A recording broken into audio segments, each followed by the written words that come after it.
Do meu amado ouvinte da Palavra de Deus, sou o pastor Adriano Cunha, estamos aqui para mais um estudo da Palavra de Deus, da série Os Evangelhos.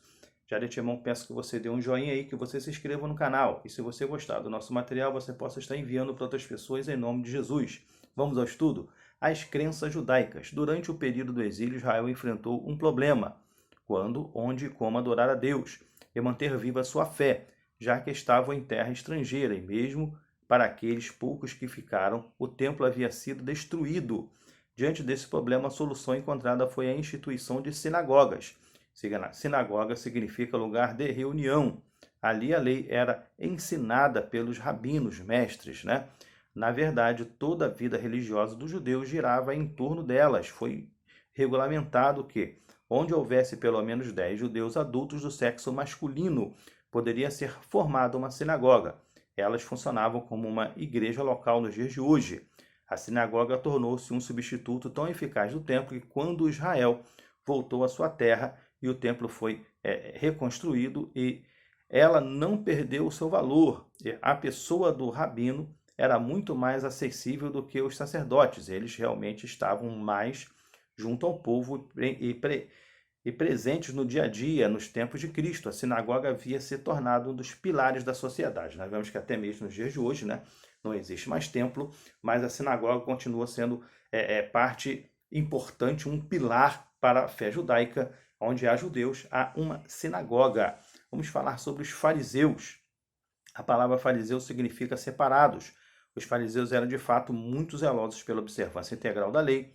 O motivo desse zelo foi que, durante o exílio babilônico, Israel havia aprendido a lição e não mais se prostituiria a outros deuses. Israel queria, de fato, seguir a lei à risca. Né? Israel, quando sai do cativeiro babilônico, eles não mais se dobram diante de outros deuses.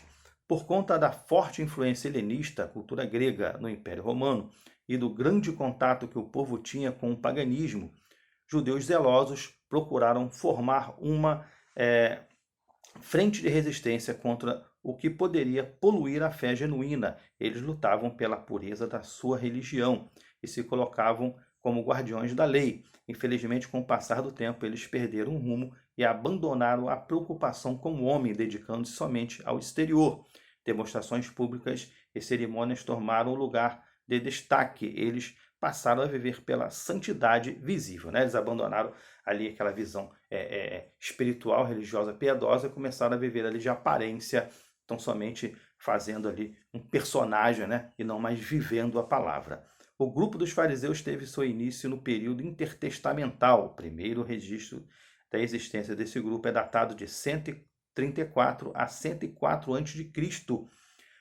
No final do século IV a.C., o helenismo, né, que é a cultura grega, entrou na Palestina. Muitos judeus foram seduzidos por ela e, por conta disso, judeus zelosos e preocupados não aceitavam que o helenismo viesse a destruir a sua herança espiritual e buscaram manter viva a sua fé. Eles eram conhecidos como os Hassidins, ou piedosos. Provavelmente esta tenha sido a origem remota, né, dos fariseus. É claro que os fariseus que Cristo encontrou durante a sua passagem terrena já não tinham mais nada a ver com esses nobres personagens. Né? Jesus já encontrou um grupo de fariseus completamente fora do seu propósito original. A lei oral, ou tradição oral, os fariseus acreditavam que a lei possuía muitos detalhes que só poderiam ser devidamente interpretados por pessoas separadas, ou seja, eles ali monopolizavam a interpretação da lei. Eles concluíram que a lei deveria atender às suas necessidades e, portanto, a interpretação que não fosse a deles era prontamente repudiada, né? A tradição oral era esta interpretação que nem de longe correspondia à verdade. Você vê lá em Mateus 15:19, ou seja, eles criaram a tradição oral, né? Ou colocaram a culpa na tradição oral ali para dobrar a lei às suas vontades, né? Ou modificar a lei ali, e maquiar a lei para que atendesse às suas vontades. Nos dias de hoje também acontece muito isso. Agora você pode combater isso aprendendo a hermenêutica. Lá no nosso canal tem um curso completo de hermenêutica, é só você voltar lá, você que não fez, e aprender como interpretar corretamente a Bíblia. Amém? que deveria ser passada de uma geração a outra. Para os fariseus, a lei oral ou tradição oral era tão importante quanto a lei de fato. Nós sabemos que a única interpretação válida para as Escrituras é a que expressa a verdade, né, a verdadeira intenção do autor.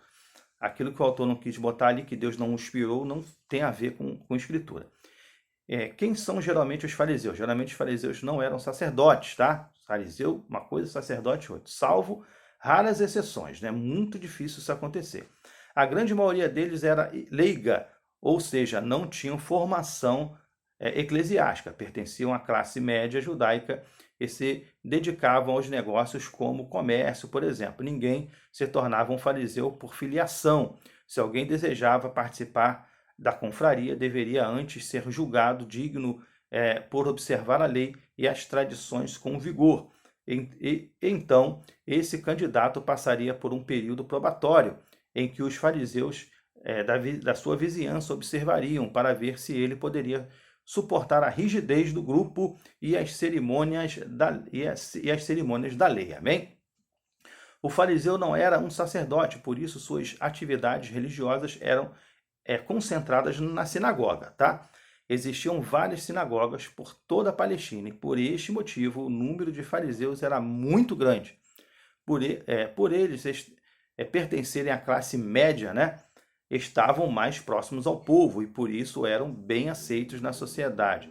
Para o judeu, ser convidado a ser um fariseu era uma honra, mesmo quando eles se tornavam hipócritas e arrogantes, né? Mesmo quando eles tinham perdido o rumo, mesmo assim eles achavam a honra, né?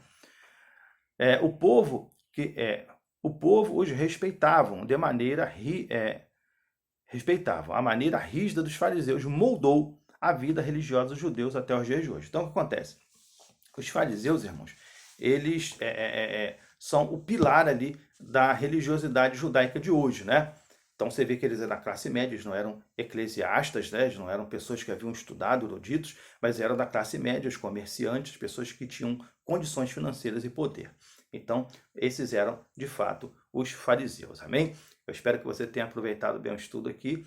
Na próxima semana nós vamos estar falando sobre os saduceus e vai ser uma bênção. Amém? Que Deus te abençoe em nome de Jesus. Dê um joinha aí, se inscreva no canal. Gostando, envie para outras pessoas. Que Deus te abençoe. Até o próximo estudo.